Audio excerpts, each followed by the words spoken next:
Dianessa Romano, aka Wondy Woman or Zartron, was born in Miami, Florida on July 23rd, 1992, to her father Romano and her mother Vanessa and her brother Mikel, along with her other brother Tyrese and her sister Diane. So she's the youngest out of four. Diane was born in 1990. Tyrese was born in 1988. And well, good old Mikel was born in 1986, actually. So that's a pretty unique and eccentric family timeline for the Romano family. See, she was born at HCA Florida Mercy Hospital in Miami, Florida, at approximately 1 o'clock in the morning. The way she was kicking her feet and screaming, and her dad was holding her, saying, "Shh, shh, it's okay, little one. Come on now." And for the most part, their life seemed normal. However, they were your average Florida family home, working 9 to 5 jobs. Like I said, taking the bus, taking the train, driving their cars, and stuff like that. I mean, Romano always knew that he wanted to go to the Goldo Whito City and the Kingo Island so he can participate in the King and Queen tournament so they won't have to live this lifestyle anymore. He knew that deep down all the way back in the 90s. You see, the thing is, when he had worked multiple jobs and saved up enough money, they moved from Miami when she was only 5 years old. And they moved from Miami to the Goldo Whito City. They would get a 3 bedroom, 2 bathroom house with a kitchen, living room, dining room, and a garage. And this is where majority of her childhood and teenage years would take place. This is more than just a home. This is a stable foundation for one of the best characters in all of fiction. So, in 2001, he had tried to win during the regular season of the King and Queen tournament, Romano, that is, but he lost in the second round. In 2002, he would suffer the same fate, losing again. But he was so determined to get his family out of the streets, the gutter, and the trenches, right? Because, that life is okay, but they wanted to just live freely, but they didn't have enough money for it. Vanessa, his wife, she understood his drive and determination to win. Of course, she supported him. I mean, that's her husband. But at the same time, her and grandmother Diane, who is Vanessa's mother, they would, try to talk him down. He would get so rowdy and wound up, but rightfully so. I mean, as parents, you want the best life for your kids, a better life than your own. So essentially, in 2003, he tried and he got far, the conference finals, but he failed. Now, 3 years in a row of losing in shortbacks and second comings, well, shortcomings, and still nothing. But hey, at least he tried. But then in 2004, that's when this all changed. When Dianessa was only 11 years old, that's when her father, Romano, finally won the King and Queen tournament. Okay. Now, the tournament format by the video that I posted a few days ago. You can go check it out and stuff like that. It has all the rules and regulations, right? And they were good. I mean, they were more than good. Living in Goldo City that has over 10 million people inside of it, they're going to need a lot of money. And when you are the king, or the queen, you get paid approximately $5 or $5.5 million per year. So they are set and set for life. And for the longest time, from 2004 all the way up to 2015, so basically 11 years, he was the king. I mean, every year someone would challenge his crown, his throne, his cape, but it didn't matter.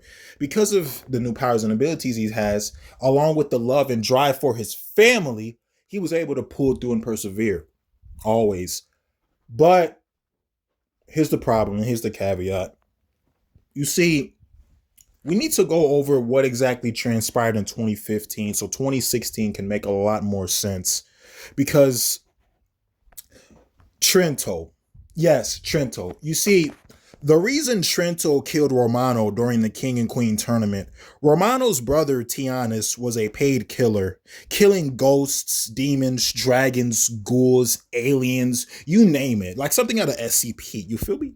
He was a paid killer. And you see, Trento's uncle, Brenton, was killed by Tiannis, right? By Levery. Because Levery found out Brenton slept with his wife Cheryl.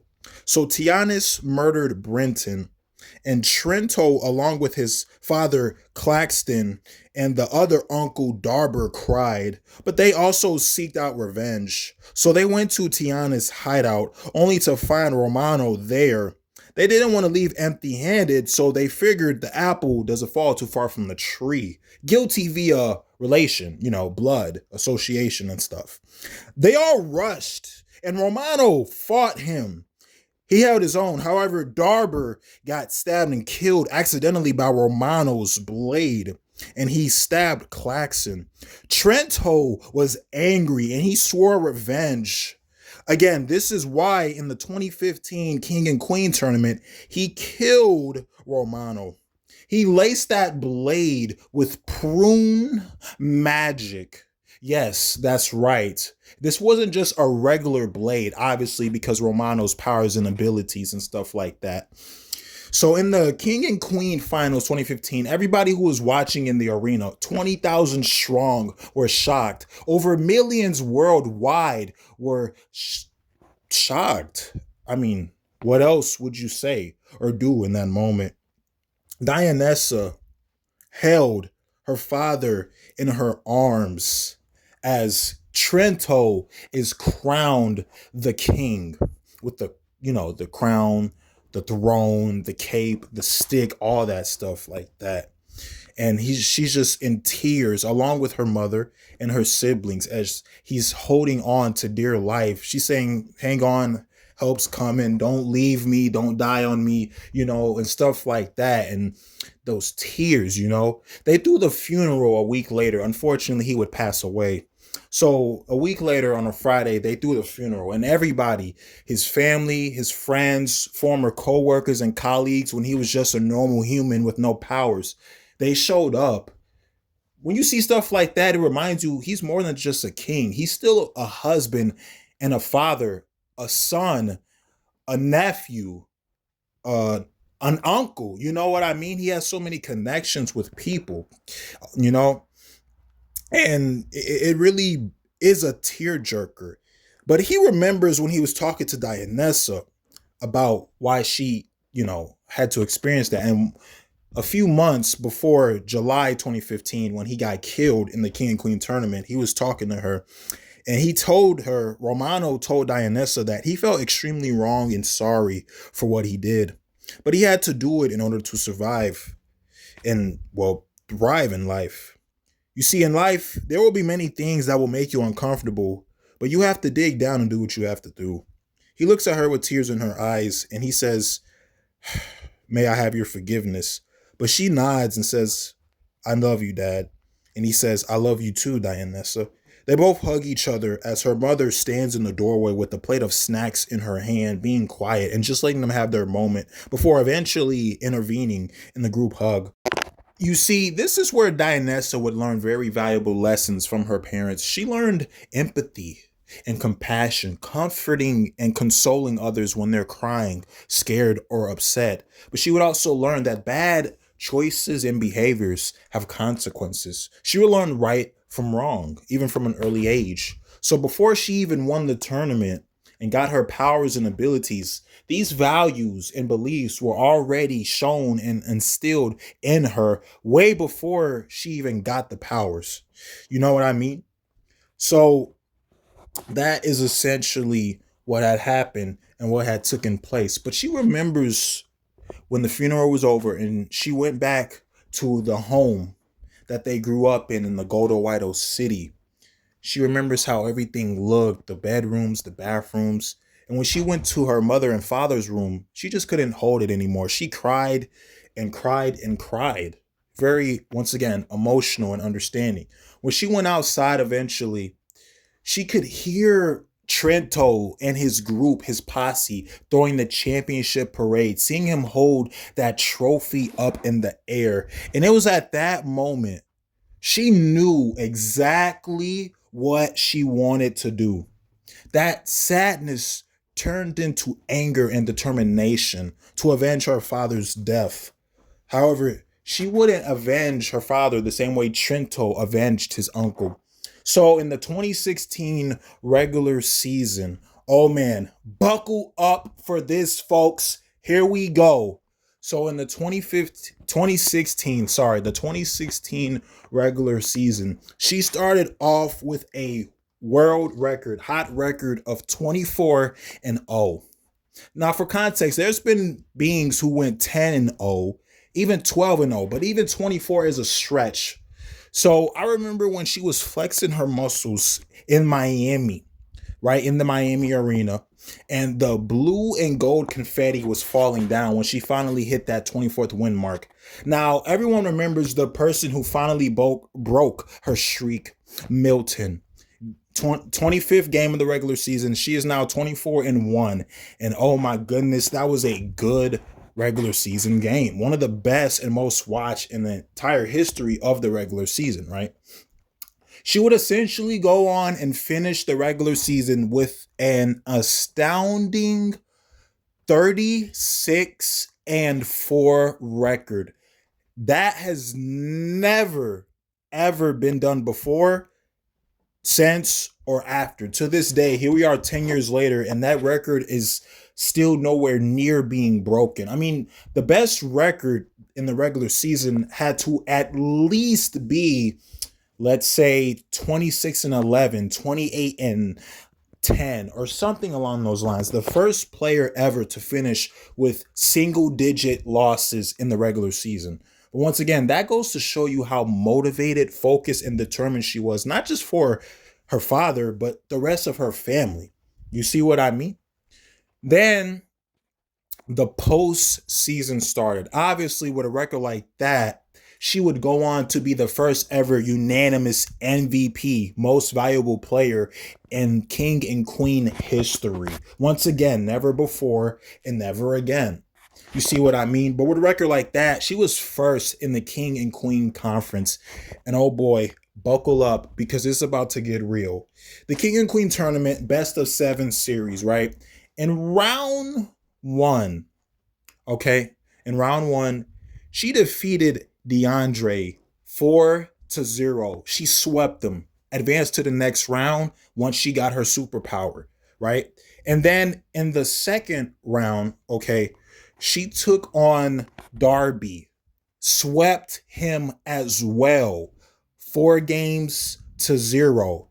And then in the third round, right, the conference finals against Dianessa swept Diana 4-0. So once again, this has never been done before. Never, ever, ever has anybody swept all 3 of the first rounds. And when she won that game 4, because it goes like this: first game, second game, home court, and then third game, fourth game, the road game, and then they split every there.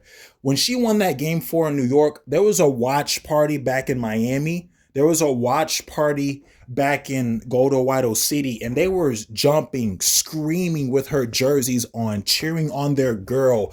They was like, oh yeah, baby. I mean, there was even jokes like, if Dianessa gets crowned the queen, you might want to bring the National Guard to Miami, Florida.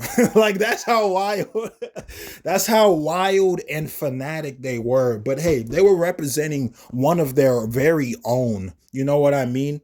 And last but not least, right, after winning through all those rounds in the playoffs, And after getting those powers and abilities through each round, when you advance, you get a new power and ability. This would explain how she got her powers. She finally took on Trento. It was a best of 7 series. Game 1, she annihilated him. The final score was 130 to like 100. Welcome to the finals, she says, as the crowd, 20,000 strong in Miami, are cheering.